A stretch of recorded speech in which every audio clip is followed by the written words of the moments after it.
Hey guys, Natasha with the Day Without the Vlog. I'm going back to the beginning. I'm going back to the series that made me fall in love with reading again and made me want to shout to the rooftops why I love these romance stories. It doesn't matter if they're dark, if they're erotic, if they're historic, if they're just downright stories that make me smile and appreciate the little things in life. This is book 1 in the Blackstone series, Naked. This is Ethan Blackstone and Brynne Bennett. Brynne is this beautiful American living in London, and she's been asked by her friend to pose nude for this picture.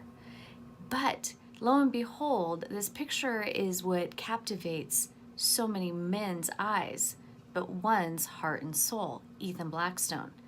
Ethan has been asked to protect Brynne, but he's not ready to do this. He's busy. The 2012 Olympics are in London, and he doesn't have time to be a babysitter to a person until her dad, his old poker buddy, sends a picture. This really sensual, erotic picture it's beautiful, of this woman laying on her back and her feet up in the air and her ankles are crossed.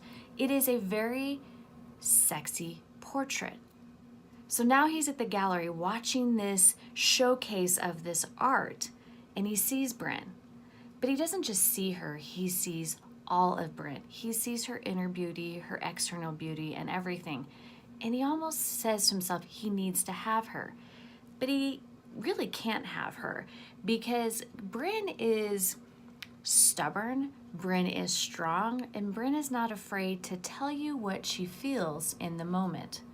But Ethan wants to help her and get her guidance. He just didn't know the chemistry to them it's explosive. It's one of those that he's like, oh my gosh, did these two just really have that much passion in just a short man? Yes, Ethan is kind of dominating, and he kind of can tell you that, yeah, he's the guy that's going to, he tells you what he feels, but it's kind of erotic, and it's kind of one of those things that he didn't ask, Ethan took.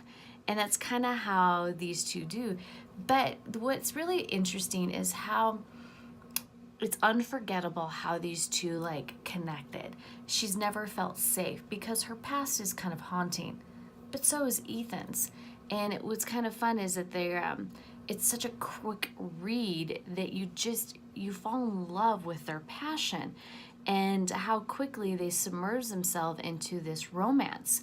And there's a quote that I really love, and it says, I don't want you to go yet.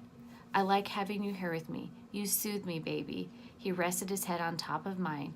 You are my ray of light in the fog of ignorance and frustration. And right there, that kind of depicts the story. They both have such fog and darkness that when they're together, they have this ray of light. But then something happens and Ethan crosses a line that kind of blows up, and Brynne is done.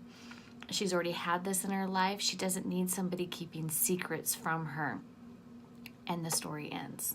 So guys, now on to book 2.